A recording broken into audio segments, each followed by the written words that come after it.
Thank you, Ms. Capito. Chairman Waters, I also thank you for holding this hearing on the Obama administration's foreclosure prevention plan. Despite recent encouraging news on home sales, we're still experiencing an unprecedented number of foreclosures, and it has become apparent that the program that the administration's rolled out with great fanfare some 6 months ago is likely to fall well short of expectations.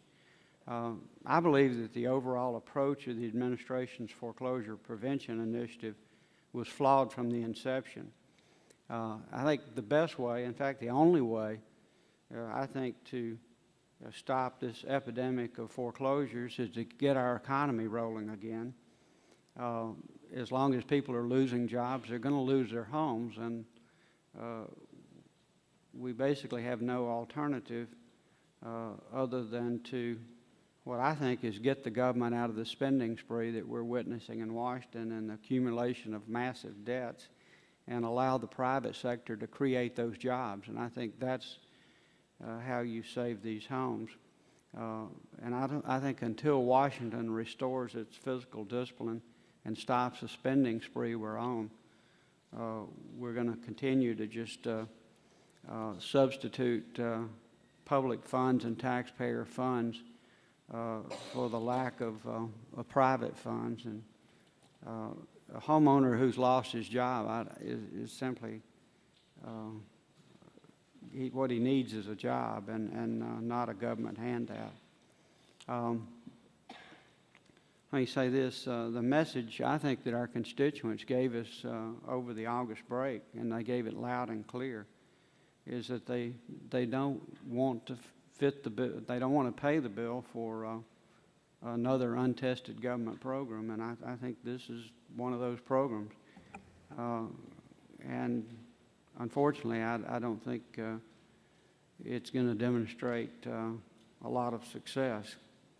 Another concern about the administration's foreclosure mitigation plan is, with all these programs, is the opportunity for fraud and abuse that it presents to those who charge upfront fees for loan modifications which never happen, as well as to borrowers who misrepresent their financial information to secure more favorable terms. Going forward, transparency and strict oversight of the program is imperative to prevent future abuses and limit taxpayer losses.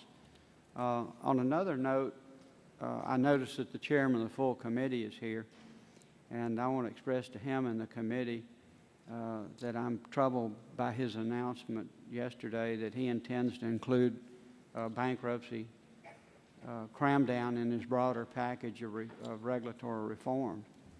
Bankruptcy cram down, which was rejected by the Senate earlier this year, would severely undermine recent measures taken to unfreeze credit by private markets, and I think would prolong our housing recovery by adding uncertainty to the market and increasing mortgage costs for the vast majority of Americans, and would precipitate some of the very things that we are attempting to prevent, or the administration is attempting to prevent in its legislation.